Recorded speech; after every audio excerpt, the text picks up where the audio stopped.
Hello everyone and welcome to my channel Y&R Trends. I hope everyone is having a wonderful day. Before we begin, please hit the subscribe button and give this video a thumbs up. Today on Young and Restless, Holden and Audra call a tentative peace, Jack offers Matt the AI, and Phyllis seeks Kane's assistance. Kane drops a bomb, Nick's health takes a turn. Billy overheard Phyllis's new plan, and Jack made Victor an offer after catching Matt. At Crimson Lights, Audra caresses Holden's chest and says they can rekindle their friendship if she leaves Claire alone. Holden stays silent and backs away, saying he knows she's flirting to try to get what she wants. She finds it amusing and they've always clicked. When they first met, she tells him that he posed for her when she wanted to become a well-known artist. Audra says she saw the genuine him and still does. They don't have to be adversaries. Can we at least be friends, however cautiously? She giggles as she asks. Audra greets Claire a happy new year as she enters. With all the civility, Claire demands to know what's happening. Audra believes they should live and let live and is sorry for everything she has caused her. Claire is shocked and finds this hard to believe. After wishing her a pleasant evening, Audra leaves. Holden is asked by Claire what that was. Claire can't trust Audra, but he tells her to give peace a chance. She believes something is amiss, but he claims he's finally persuaded Audra to back off. Shaw inquires as to how he made things better. He says she's attempting to preserve her reputation. Holden reiterates that he has this and she doesn't need to worry, but it seems like she's playing a trick on Claire, who believes he made a bargain with Audra not to tell her the full of what occurred in LA. They share a kiss. Kane queries why Phyllis hasn't succeeded in taking the AI back at the GCAC. She clarifies that she and Victor had a deal. He believes she was foolish to put her trust in him. She preferred that Victor handle the unpleasant tasks. Kane is still perplexed as to why she hasn't initiated contact. She says she's lying and just wants alignment after claiming to require his assistance. She advises him to reconsider since his blue eyes don't appeal to her. Why would she want him to defeat Victor, he wonders. Phyllis clarifies that she lacks the time to understand how the AI operates. He's not prepared to decide. Given how frequently he flips-flops, she hopes to have one soon. He clarifies that he was torn at the time, but he is no longer. Kane gives her the text that the children sent, expressing their desire to sever their relationship with him. She exclaims, "Wow!" He says he's ready to accept being Dumas once more, and is done trying to win them back. She questions whether he is sincere this time. He claims that Newman Enterprises doesn't stand a chance. Phyllis volunteers to break into Newman. She doesn't have to, he says. The AI already has a trigger that will cause it to activate its host. She inquires as to why he hasn't used it previously. All he has to do is give the order for the AI to activate Newman. He claims that Lily and the children won't be won back, but that is irrelevant now. Oh my God! Victor will be defeated by us. At the hospital, Sharon informs Nick that the surgery went well. When Noah and Sienna arrive, his mother begins berating him for leaving. She acknowledges that she has had enough of hospital rooms, and chastises him for taking matters into his own hands. Although he had been making poor decisions, she believed he was smarter than that. A crazy man is at large, she reminds him. They dispute in the hallway. Nick had a rough break, but it might have been worse according to Sharon. If she could go 48 hours without someone being harmed or abducted, she would feel better. They keep her informed about the most recent developments with Matt. Sienna holds herself responsible for the whole circumstance. Sharon and Noah reassure her that she is not to blame for all of this. This is finally resolved when Sharon pays Victor. Nick awakens.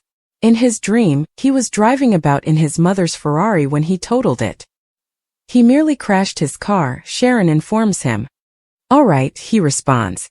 He feels as though he is levitating. She advises him to look like a seductive pirate, and speculates that he might be using a crutch. When Noah eventually breaks up, Nick inquires as to Matt's whereabouts. Sharon tells them all to avoid him. Noah queries his father about his intentions towards Matt. That doesn't matter according to Nick. Sharon is certain that this will just strengthen Matt's resolve to exact retribution. She tells Nick to get some rest. Noah and Sienna leave them alone and discuss what Sharon has been through. Sienna considers his wonderful family to be a blessing. Sienna is adamant about putting an end to this situation with Matt. Sharon encourages Nick to quit acting like a hero and let Victor and the police handle this, while Noah assures her they saved each other from Matt. Adam leads Jack and Kyle into the ranch as he spasms in agony, and she calls for a nurse. They clarify that Matt Clark is under their custody. Jack believes they want Matt, but how far will they go to make that happen? Victor and Adam tell him he's useless. How did they get him, wonders Adam. Jack clarifies that he has seen him and that he is posing as Mitch Bacall. Kyle acknowledges that all of the Newmans have been following them. In return for the AI, Jack offers them Matt. They release Victor if he doesn't comply. This isn't like Jack, according to Adam. Do you want to wager? Victor smiles as Jack asks whether they have a deal. He promises to find him if he lets him go. Jack finds it unbelievable that he is being so obstinate. When Victor rejects this desperate bribe, Nikki appears and says, "Enough is enough."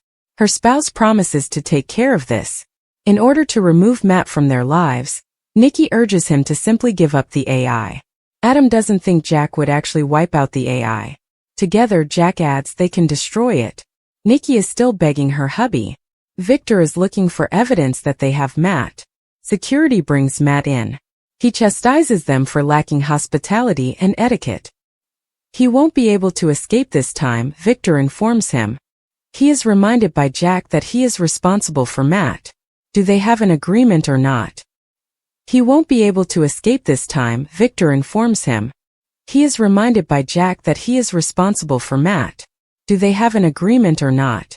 In the January 8, 2026 Young and the Restless recap, Jack and Kyle use Matt Clark to ultimately gain the upper hand over Victor. At the Abbott mansion, Diane was concerned about how long Jack had been gone. Billy and Sally talked about harsh realities, and just when he looked to be headed in the right direction, a conversation between Kane and Phyllis would pull him back to the dark side. He joked a little before telling her that he had figured out a means to show Victor had the program in response to her request for information about his whereabouts. But the source wasn't perfect, Kane. Billy went home, and Sally complimented him for demonstrating real improvement. Billy questioned whether things were well between them and brought up their vow of transparency.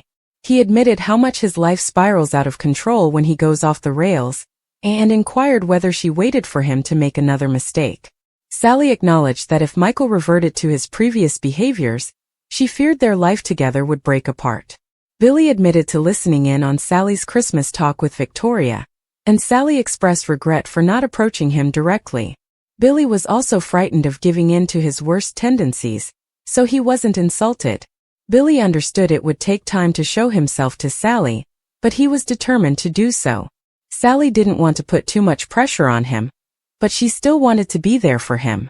He emphasized how much he wanted to love and support her after realizing how worried she was. Sally regretted not having this discussion much earlier. In any case, Billy understood the value of discussing these issues. He wanted to avoid each other in order to keep Sally pleased. Sally was terrified about her heart's frailty, therefore she was really relieved to have the talk. It was difficult to undo the harm caused by Adam and Chelsea's infidelity. She was afraid of destroying the very thing she had worked so hard to rebuild. Billy encouraged her to continue putting pressure, and Sally prayed that his comments would be followed through on. Billy and Sally channeled their feelings into passionate lovemaking in the bedroom after their talk. Jack described Lily's outrage upon seeing both at the Jesus Seat. Observing Kane's condition, Jack gave him an opportunity to exact revenge on Victor for ruining his business. Diane didn't miss the irony that the man who developed the AI program was also in charge of stopping it. Jack thought that Kane's ego had suffered since he regretted developing the AI program. They needed evidence that Victor had the program, so Diane inquired whether Kane would be willing to assist them. Legally speaking, they were powerless without hard proof that he had it. When Kyle got home, he grinned broadly and declared, "We now have our countermove, our ultimate bargaining chip." His parents were instantly impressed by his self-assurance. It eventually paid off when Kyle had their security crew monitor Newman's every move. Kyle discovered that a former acquaintance of Nick and Sharon had returned to haunt their family. Diane wondered how any of it could be the solution to halting Newman's assault on them. Kyle advised her to wait and see. He described how Nick and the man were involved in a car collision, with Nick being admitted to the hospital and the Los Angeles man emerging largely unharmed. When Kyle ordered the security team to pull Matt Clark into their living room, Jack and Diane's mouths fell. Naturally, Matt called himself Mitch, but Jack didn't believe him. Jack recognized him right away. "Victor, I have Matt Clark here. Perhaps it's time we make a deal." Phyllis saw Kane at the GCC and remarked that he exuded Kane Ashby enthusiasm rather than Aristotle Dumas. With her at his side, she wished for Kane to take on the role of Aristotle and guide himself into the future. Kane urged Phyllis to permanently avoid any aspect of him. Phyllis asked Kane to stop making fun of her and to treat her with more decency. She was one of the few people in Genoa City who would talk to him, even though she wasn't a saint herself. She valued the aspect of him that inclined towards the Aristotelian persona, in contrast to everyone else. Phyllis believed Lily would never comprehend Kane's dual nature. Kane requested to be left alone since he didn't want to listen to Phyllis. She asked him for an update on her plan to utilize the AI software to steal Newman from Victor before she departed. Corporate takeovers did not appeal to Kane, who maintained that he was not Dumas. What had changed since their previous encounter? Phyllis inquired. Phyllis sat down at Kane's table and disrupted his dinner rather than truly leaving. He tried to chase her away, but she resisted. Phyllis promised to support Kane whenever he needed her, but Kane didn't want to participate in whatever she desired. She refused to grasp the signal that Kane simply wanted some alone time. He guided Phyllis through the kiss and she was curious about what had transpired with Lily. But just as they were about to get back together, Lily decided to leave town, shutting the door to their reconciliation. "Lily will always act like this," Phyllis reminded him. She would constantly criticize him for being his true self. Like the many chances he gave Phyllis, Kane remembered how Lily had forgiven him and taken him back many times. While he dealt with Lily's departure, Kane desired some sort of calm. Phyllis believed that Kane had romanticized his history with Lily, and that the mental image had vanished. His daughter texted Kane, demanding that he leave Charlie and her alone. They intended to cut off all contact with their father, she informed Kane. His attempts to get back in touch with his kids had officially come to an unsatisfactory end. Kane informed Phyllis that Jack was present, and that he intended to work with Kane to coerce Victor's hand. Phyllis questioned why Kane would think about teaming up with Jack rather than her. When Billy and Sally got to the GCAC, they had a talk. Despite his better judgment, Billy focused on the two. Billy told Phyllis that the arrangement with his family was off the table, and asked Sally to go downstairs. There was nothing more to it, he assured Sally. Billy, however, heard everything and fled. Holden went up to Audra outside Crimson Lights and inquired as to how long it would take Claire to run to the police with information about their past in Los Angeles. Claire had nothing to worry about for the time being because he hadn't told her everything yet. Holden encouraged Audra to settle down as she became fixated on the word yet. Both of their lives would be destroyed if Holden told Claire everything. Holden killed someone. Audra didn't think a jury would accept that it was an accident. In this instance, Holden disposed of the body in an unmarked grave, and the cover-up was just as horrible as the murder. Holden, according to Audra, was one of the few nice guys she knew in Los Angeles. From a distance she could see that he was a real person. Back then, Holden showed respect to everyone, but he no longer did. When he got to Genoa City, Audra distanced herself from him since she had to act as though their past relationship didn't exist. But the only person in town who really understood Audra at her heart was Holden. She knew she had set up the barriers that kept him out, but she still wanted to know why their friendship had fallen apart. Now that he understood Audra's cold attitude towards him, Holden could act appropriately. Holden was upset by her attitude and didn't understand why she avoided him until she eventually opened up to him. Her hostility against Claire grew increasingly unsettling after that. Holden wanted Audra to stop bringing up Claire's past when she had something of her own to conceal. Audra questioned whether Claire was more important to him than she was. Holden thought Audra was beginning to exhibit remnants of her former self. He was tired of fighting her. He hoped they would always support one another because they had been friends in the past. Holden and Audra thought back to the night the man was slain and how they supported one another during the mayhem. Holden instructed Audra to obtain an alibi in order to prevent her from being implicated in the incident, despite Audra's apology for being so agitated. Although Holden assured Audra that it would be the last time he would save her, Audra felt as though he had saved her. They were bound together for the remainder of their lives by that night and the man's passing. Holden and Audra would always be dependent on one another. That could never be altered by anything. Holden thought Claire would shield him from the repercussions. Audra continued to seek conflict with Claire. He needed Audra to finally agree to quit tormenting Claire and to back off.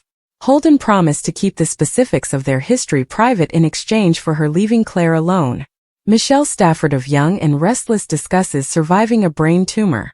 Editors independently choose all of the goods and services that are highlighted. On the other hand, the retailer may receive certain auditable data for accounting purposes, and Soaps.com may receive a commission on orders made through its retail links. Michelle Stafford's life has been anything but ordinary, from modeling to being an Emmy-winning daytime star of The Young and the Restless. However, when she went by for a conversation on their Soapy podcast, she even surprised Rebecca Budig-Taylor, of The Bold and the Beautiful, and Greg Ricart Leo, of Days of Our Lives. Phyllis's portrayal immediately entered one of the most trying periods of her life, even if everything had started out fairly smoothly. She claims to have suffered a brain tumor when she was just 19 years old. However, I had it removed. Stafford's concerns were rather different at the time, as she was attempting to launch her modeling career. Getting my hair shaved off was the thing that upset me the most when I found out it was a brain tumor, she said. I'm 19 years old, and I believed that modeling would not be a good fit for me. She laughed and said, I had my priorities. After all, I had a brain tumor. Stafford can't contain his tears as he reflects on how meaningful the event was. However, at that moment, I felt, it'll be fine, she chuckled. Everyone in my immediate vicinity, including my parents, was going crazy. Oh, we'll just take it out, I say. We'll simply end it. Like they had to take my face off. They'll just open my head. Stafford continued while Budig and Ricart sat in shock. They were aware of the tumor, but this was a lot. The actress went on. We had 3 doctors in there. We had the ophthalmologist and brain surgeon because they were going to make incisions in my left eye that might cause blindness, and then they had to remove and replace my face. Although Stafford can now laugh at her host's shocked responses, it was obviously a serious medical emergency at the time. As Budig and Ricart sat jaw-dropping on the ground, she chuckled. You didn't think it was going to go here, did you? Thus, it was a significant event. We'll just do that, I thought, even though I believe the procedure is now quite different. We'll move on, so it's just a bump in the road. That's why I'm happy it turned out the way it did. When I was being wheeled down, I remember thinking, nothing will ever be this hard. I just thought, nothing will ever be this bad, Stafford admitted. From now on, nothing in my life will ever be this bad. But that is untrue. Things would be worse. Perhaps, but that doesn't lessen what she endured. Budig noted that the entire event is still terrifying. To make matters worse, they initially believed the tumor to be malignant when they went in. They didn't learn that it was benign for a few days. It undoubtedly had an impact since following the procedure, I had this kind of weird thought process. I gotta jump out of planes. She became a model and took life by the horns, setting off on a journey that ultimately brought her to Daytime and Phyllis. I gotta just fly to Italy and see what happens, she said. She remembered the immediate aftermath, saying, I wasn't afraid. I'm scared now that I have kids. It's absurd. However, that made Ricart reflect. Perhaps the lesson to be learnt from all of this is to rediscover that aspect of yourself and teach it in your children. Wouldn't it be wonderful if you could have some degree of freedom without the brain tumor? That's certainly something to consider, but in the end, we're simply delighted that everything worked out and that Stafford has been well enough to appear on our televisions for more than 30 years. Young and Restless has had a lot of love triangles lately, and if the most recent storyline surprise involving Audra is any indication, another one may be forming. Young and Restless upcoming curveball for Audra signals an explosive triangle ahead. AI drama imported from Los Angeles, and love triangles have been the mainstays of Genoa City in recent months. We've had Phyllis Kane Lily, Kyle Claire Holden, and Tessa Daniel Mariah just off the top of our heads. It's possible that a new, potentially explosive romantic entanglement is underway. We knew something wasn't right when Kyle abruptly left Claire, after allegedly growing impatient with her indecisiveness. We simply had no idea what. Since then, Kyle has focused entirely on the failing family business, and he could even figure out a way to assist Jack in defeating Victor. As a result, Claire and Holden are no longer involved in a triangle. But if our suspicions are right, it won't last long. And continuing plot could be slightly altered by an impending twist to take Kyle's place. Young and Restless spoilers for this week hint that Audra and Holden will agree to a new beginning, which suggests, at least to us, that a change in plot direction may be imminent. Not one but two pertinent storyline threads have been revealed that also point to a radical shift. Kyle and Claire working together to uncover Audra's secret past, and Claire telling Billy about Audra's secret past. Since Claire and Audra are already at each other's throats and fans are enjoying it, it's possible that these narrative lines haven't been pursued because the powers have chosen to create a romantic triangle between Claire, Holden, and Audra first. Why, therefore, end it by revealing Audra's secret and/or expelling her?